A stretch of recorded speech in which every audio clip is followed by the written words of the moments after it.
3 cups हम milk डालेंगे।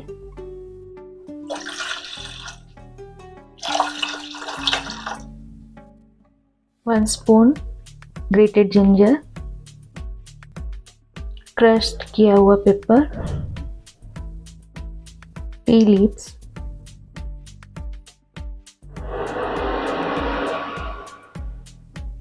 अब ऐड शुगर,